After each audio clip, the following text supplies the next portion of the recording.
दुनिया को मुबारक हो, अमन का वक्त आ गया। अमरीकी सदर डोनाल्ड ट्रंप का सोशल मीडिया पर पैगाम लिखा। ईरान ने 14 मिसाइल दागे, जिनमें से 13 को मार गिराया।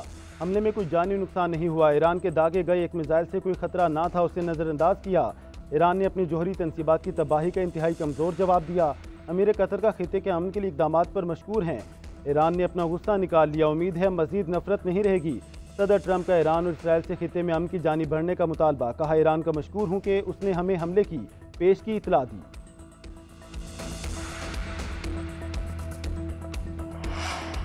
ईरान ने कतर में अमरीकी फौजी अड्डे पर मिसाइल दाग दिए। दोहा के साथ वाक़िया लुदीद एयरबेस को 10 मिसाइलों से निशाना बनाया। ईरानी पासदारान इनकलाब के मुताबिक 3 मिसाइल अमरीकी अड्डे पर जा लगे। दोहा के करीब धमाकों की आवाज़ें, आग के शोले दिखाई दिए। इराक में भी अमरीकी बेस पर एक बैलिस्टिक मिसाइल फायर किया गया। हमले से कबल कतर ने अपनी फ़िज़ाई हदूद और तालीमी इदारे बंद कर दिए।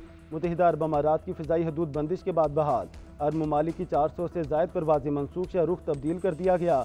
ईरान ने मशरिक़ वस्ता में अमरीकी फ़ौजी अड्डों के खिलाफ ऑपरेशन का नाम बशारत अल फतह रखा। गैर मुल्की खबर रसाई एजेंसी के मुताबिक शाम के मगरबी सूबे हस्का में अमरीकी फ़ौजी अड्डे को निशाना बनाया गया।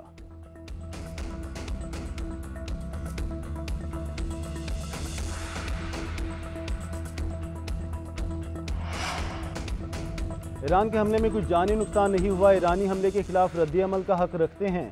कतर की वजारत दिफा का बयान। कहा, तनाज़ात के खात्मे के लिए फ़रीक़ैन को मुज़ाकरात की मेज़ पर वापस आना चाहिए। सऊदी अरब की वजारत ख़ारजा का कहना है कि कतर पर ईरानी हमलों की शदीद अल्फाज में मज़म्मत करते हैं। ईरान का ये हमला किसी सूरत कबूल नहीं। कतर पर ईरानी हमला जायज़ करार नहीं दिया जा सकता है।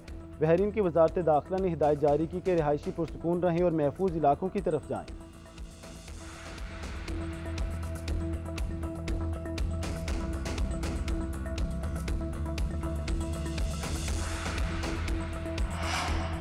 ईरानी हमले से हमारे दोस्त ब्रादर पड़ोसी मुल्क कतर को कोई खतरा नहीं। कतर में अमरीकी एयरबेस रिहायशी इलाके से बहुत दूर वाक़ है। ईरानी पासदारान इनकलाब का बयान। कहा, अमरीकी एयरबेस पर तबाहकुन महजूज मिसाइल हमला किया। हमले में उतने ही मिसाइल फायर किए जितने अमरीका ने जोहरी तनसीब पर हमले में बम इस्तेमाल किए। ईरान पर किसी भी हमले का जवाब दिए बगैर नहीं रहेंगे। अब हिट एंड रन का वक्त गुजर गया। ईरान कतर के साथ तारीखी ताल्लुकात को बरकरार रखने के लिए पुरअज़्म है।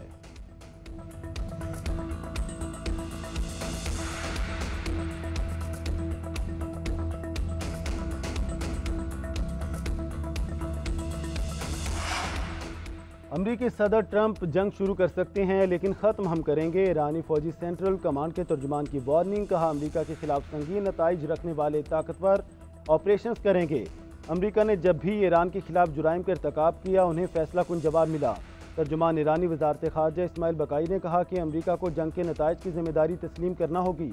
अमरीकी सदर के हालिया बयानात और मज़ीद हमलों की धमकियाँ आलमी सतह पर गुंडागर्दी हैं। अपने दिफा के हक़ का इस्तेमाल करेंगे। उधर अमरीकी अखबार न्यूयॉर्क टाइम्स ने दावा किया है कि ईरान नवाज मिलाइशें ईरानी अमरीकी अड्डों पर हमलों की तैयारी कर रही हैं। इराक और दीगर ममालिक में कायम अमरीकी फ़ौजी अड्डों पर ईरान की हिमायत याफ्ता मलेशिया हमला करेगी।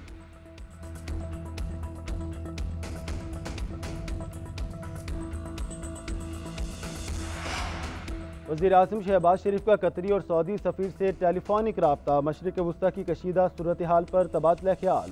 वज़ीर आज़म ने कतरी सफ़ीर से गुफ्तगू में अमरीकी फ़ौजी अड्डे पर ईरानी मिसाइल हमले पर इजहार तशवीश किया। कतरी अवाम और हुकूमत से मुकम्मल यकजहती का इजहार।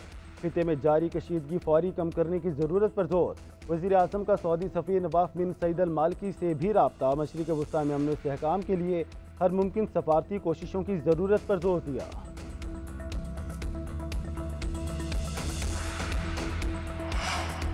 कौमी सलामती कमेटी की 22 जून को ईरान के न्यूक्लियर असासों पर हमलों की शदीद मज़म्मत। जोहरी तनसीबात पर इसराइली हमले IAEA के और अक़वाम मुत्तहिदा चार्टर की खिलाफ वर्जी करार। कमेटी ने इसराइली जाहरियत की भी शदीद अल्फाज में मज़म्मत की। वज़ीर आज़म की ज़ेर सदारत कौमी सलामती कमेटी के इजलास का एलामिया। इजलास में फील्ड मार्शल आसिम मुनीर की भी शिरकत। कमेटी ने कहा, ईरान को दिफा का हक हासिल है। इसराइली इक़दामात ने ईरान और अमरीका के दरमियान जारी मुज़ाकरात के अमल को सबूताज किया। इसराइली जाहरियत ने एक बड़ी जंग के खतरे को बढ़ा दिया है। ज़राए के मुताबिक फील्ड मार्शल आसिम मुनीर ने अमरीकी सदर ट्रंप से मुलाकात पर ब्रीफिंग दी। ईरान का कतर में अमरीकी अड्डे पर हमला। आलमी मंडी में खाम तेल की कीमत 7% से ज़ायद गिर गई। माहिरीन ने पेट्रोलियम मसनूआत की कीमतों में दोबारा बड़े इजाफे का खदशा जाहिर किया है। दूसरी जानिब ट्रंप ने सोशल मीडिया पर बयान में कहा कि सब तेल की कीमतें नीचे रखें, मैं देख रहा हूँ, आप सीधे दुश्मन के हाथ में खेल रहे हैं, ये मत करो।